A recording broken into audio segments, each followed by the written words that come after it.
biased है, one sided है, it is for the bill and it is by the government side. इसमें पूरी procedures completely जो procedures follow करना ये पूरी जेपीसी मीटिंग में प्रोसीजर्स फॉलो नहीं किए गए। नॉन स्टेक होल्डर्स को बुलाया गया अपनी बात रखने के लिए। 97-98% of the stakeholders oppose this bill. कुछ लोग जो ये नॉन स्टेक होल्डर्स को बुलाए थे वो लोग सिर्फ इसको सपोर्ट किए हैं। मीटिंग्स के मिनट्स हमें दिए नहीं गए। विटनेसेस जो आए थे उनके जो रेस्पॉन्सेस, उनको जो सवाल पूछे थे वो हमें प्रोवाइड नहीं किए गए। प्रेजेंटेशंस उनके हमें टाइम पे नहीं दिए गए। जेपीसी मेंबर्स जब स्टेक होल्डर्स के साथ मीटिंग्स हो गए थे, जेपीसी मेंबर्स को आपस में जो बैठ के बात करके तय करना है इश्यूज पे, उस पे डिस्कशन नहीं हुआ। की इश्यूज जो conflict of state laws versus high court supreme court judgments थे, जो मेन इशू है वक्फ बोर्ड में या वक्फ बिल में, उसको डिस्कस नहीं किया गया। और की witnesses including farmer minority affairs chairman जिनके टाइम पे अमेंडमेंट लाया गया था, उनको भी नहीं बुलाया गया।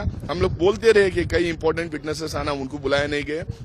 उसके बाद में जब जेपीसी रिपोर्ट बनाई गई, डिसेंट के लिए बहुत कम टाइम दिया गया, उसके बावजूद हम लोगों ने डिसेंट नोट वहां पे सबमिट किए थे। की parts of the dissent note Rajya Sabha members के और लोकसभा मेंबर्स के भी की part of the dissent note को रिडाक्ट किया गया है, पब्लिक डोमेन में है, ब्लर किया गया है। जब हम लोगों ने ये बात उठाई वहां पे, तो मिनिस्टर फॉर माइनॉरिटी अफेयर्स ने वहां पे झूठ बोला।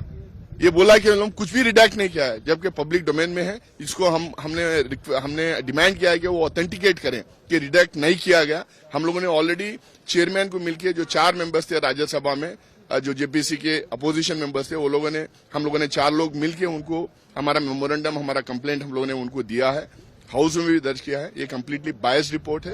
ये अलग अलग बोर्ड्स के, आज वक्फ बोर्ड है, कल गुरुद्वारा का रहेगा, परसों क्रिश्चियन कम्युनिटी का रहेगा, फिर मंदिरों का रहेगा। ये जो जमीनें हैं ये बोर्डों से छीनना चाह रहे हैं, और छीन के किसको देते हैं, कैसा देते हैं, कैसा अपने मित्रों को ये क्या क्या प्रोवाइड करते हैं, आप तमाम लोगों को पता है। पीसी रिपोर्ट जिस रूप में प्रस्तुत की गई है, हम उससे संतुष्ट नहीं, क्योंकि नियमानुसार जो नियम कहता है, जेपीसी रिपोर्ट में जो कुछ भी बोला गया है, वहां पे सुझाव दिए गए हैं, वो अक्षरशः जैसा होता है समितियों के साथ, नियम समिति 274(3) पे, उसे उसी रूप में आपको रखना है। पार्ट ऑफ द जेपीसी होनी चाहिए। यहां उसको फॉलो नहीं किया गया है, और मंत्री ये कह रहे हैं कि सब एनेक्स्ड है। अगर वो नहीं एनेक्स्ड है, वो दे हमारे सदस्यों को, तो हम इस पे विशेषाधिकार की नोटिस देंगे। हम देश को बचाना चाहते हैं।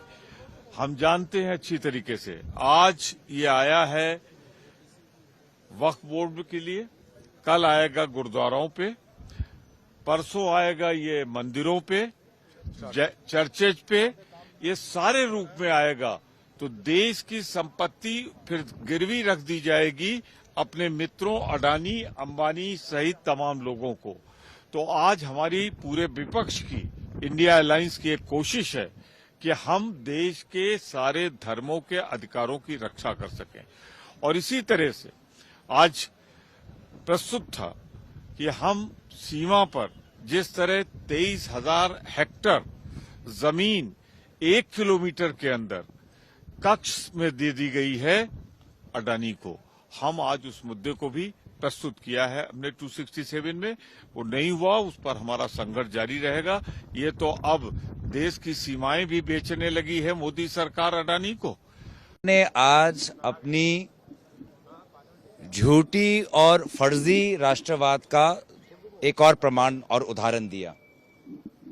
खबरों में हमने देखा कि किस प्रकार से प्रधानमंत्री मोदी जी के करीब अडानी जी को सेना के विरोध के बाद भी भारत के सीमा के 1 किलोमीटर पास में अपने निजी मुनाफे के लिए एक बड़ा प्रोजेक्ट की अनुमति उनको मिली।